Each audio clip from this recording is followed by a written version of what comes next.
মুখোমুখি হলেন দুই সর্ববৃহৎ অর্থনীতির দেশের president Donald Trump Xi Jinping. বৃহস্পতিবার স্থানীয় সময় সকালে বেইজিংয়ের দ্বিপাক্ষিক বৈঠক করেন যুক্তরাষ্ট্র ও চীনের রাষ্ট্রপ্রধান। প্রায় 2 ঘণ্টা হয় রুদ্ধদ্বার আলোচনা। বাণিজ্য আর শুল্কই ছিল মূল ইস্যু। ধারণা করা হচ্ছে ইরান আর তাইওয়ান পরিস্থিতি নিয়েও কথা হয়েছে দুই নেতার। তবে বৈঠক শেষে হয়নি আনুষ্ঠানিক কোনো সংবাদ সম্মেলন।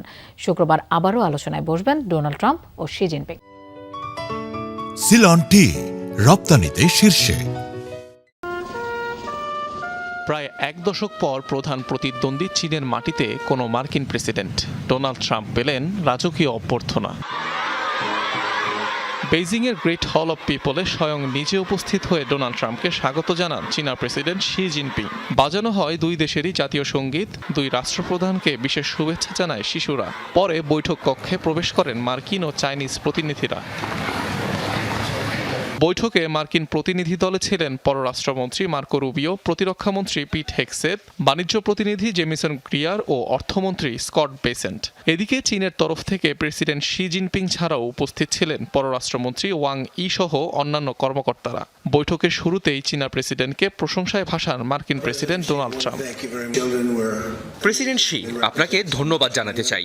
এটি এমন এক সম্মান যা আগে খুব কম মানুষই পেয়েছে। আমি মুগ্ধ। অনেক দিন ধরে আমরা একে অপরকে চিনি। দুই দেশের যে কোনো প্রেসিডেন্টের মধ্যে এটি দীর্ঘতম সম্পর্ক। এটা আমার জন্য সম্মানের। যখনই কোনো সমস্যা হয়েছে মিলেমিশে সমাধান করেছি। ট্রাম্পের আশা ভবিষ্যতে চীনের সাথে যুক্তরাষ্ট্রের সম্পর্ক আরও সমৃদ্ধ হবে। জবাবে ওয়াশিংটন বেইজিংকে একে অপরের পরিপূরক বললেন শি। একটি স্থিতিশীল চীন যুক্তরাষ্ট্র সম্পর্ক সমগ্র বিশ্বের জন্য ভালো। যখন আমরা সহযোগিতা করি উভয় পক্ষই লাভবান হই। একে অপরের মুখোমুখি হলে ক্ষতিগ্রস্তও হই উভয়ই। আমাদের প্রতিপক্ষ না হয়ে সহযোগী হওয়া উচিত। এতেই পারস্পরিক সাফল্য ও যৌথ সমৃদ্ধি অর্জন সম্ভব।